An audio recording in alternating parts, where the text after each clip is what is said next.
She has a missing child. I have no clue where she is. I'm absolutely petrified. My focus is always on my granddaughter. It always will be.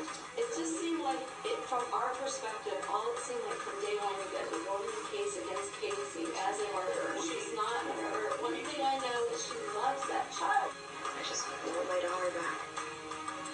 Straight out to the lines to Kathleen in Maryland. Hi, Kathleen. Hi, Nancy. How are you? I'm good, dear. What's your question? Well, I'm glad you just played that little clip there. My question actually goes way back to when Casey's mom called, put in that 911 call. And she said, I really think my daughter did something. I mean, as a mother, you feel real strong about those feelings when you put your daughter out there and say you think she did something to her daughter. Why is it now she's recanting those feelings and she's not even playing on that anymore? She is just totally, she didn't do anything, she's still alive. How can the Anthonys think this? How can they think that their granddaughter is alive? They need to think it. They really need to think it because that is what gives them hope and keeps them alive. This is not a bad mother, this grandmother. She was a good mother, and she really needs to defend her daughter. That's what she wants. Everyone, this after a bombshell defense memo has been released to the media.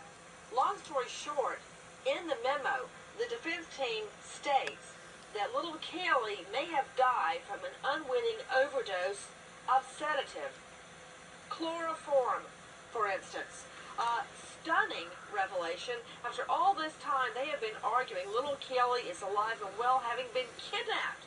And we remember all the gyrations, Mike Brooks, that Top Mom Casey Anthony put police through. I was at Jay Blanchard Park. I worked at Universal. The nanny was at Sawgrass Apartments. They drove her around and around all over Orlando trying to find the baby. Now this. Well, Nancy, you go back, and as the caller was talking about, it goes all the way back to to July 15th, when her world started crumbling down around her, when her mother came over to Tony Lazzaro's house and confronted her. The same day that she was also confronted by Amy Huizenga about the money that was stolen, and that's when her mother said, "Get your things, we're out of here." And that's when they went back, and that's when she made that 911 call, and that's when Casey's world started going downhill fast. To Jeannie in Massachusetts. Hi, Jeannie. Hi, Nancy. How are you? I'm good, dear. What's your question? Well, I just first want to say thanks for all you're doing. Congratulations on your beautiful family. Your twins are so beautiful. I'm really blessed. Thank you. Oh, they're so lucky to have you and David. I actually just have two quick questions, Nancy. The first one is if her parents are staying away because of the question of the calls being recorded and people listening, I don't understand that because I'm a mother myself, and any mother would want to see her child just to say hello and say I love you and support you. So I don't understand why no one's been to the jail to see her. And then the second question was, I'm just questioning, I'm a healthcare professional myself. I actually work in an operating room. I'm a nurse. And when any anesthetic is given or anything is given, and to talk about this poor little girl being given chloroform, most young children, anytime an anesthetic agent, even when it's tainted with a scent, is put on them, initially they might be a little cooperative, then they go through a disorientation stage, Nancy, where I cannot understand how any mother could put her child through this. How do you mean disorientation? Well, they start to fight you, and they're pushing you away, and it's just, it's like a disorientation phase before they fall asleep.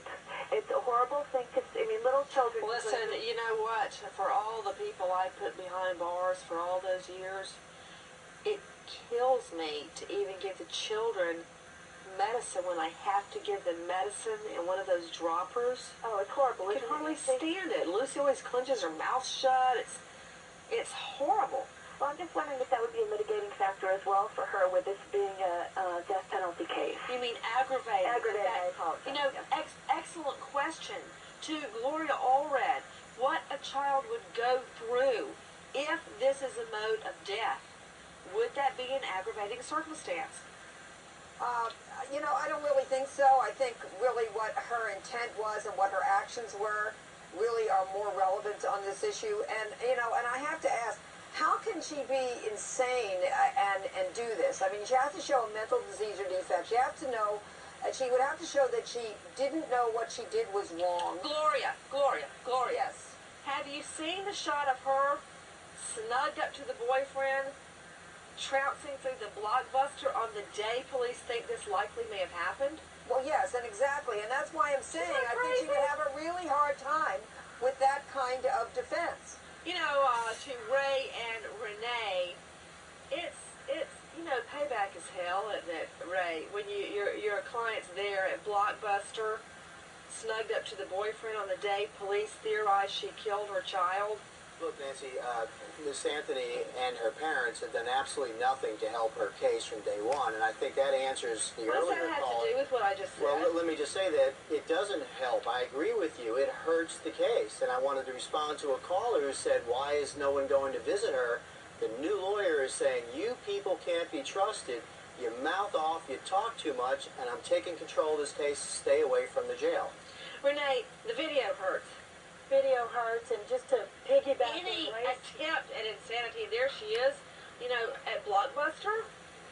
Nancy, they have not made one good move. There's not been one good photograph. There's not been one good That's not the statement. defense There's attorney's not been fault. one- That's Casey Anthony's fault. Don't lay that on Exactly. Baez. No. I'm not blaming anybody, but she has absolutely, with these fantastic stories, painted herself into such a corner that if there is ever a trial, she's going to have to respond to everything that the state throws out. I want to go back to the search. It's just about to commence. Mike Brooks, how will it work?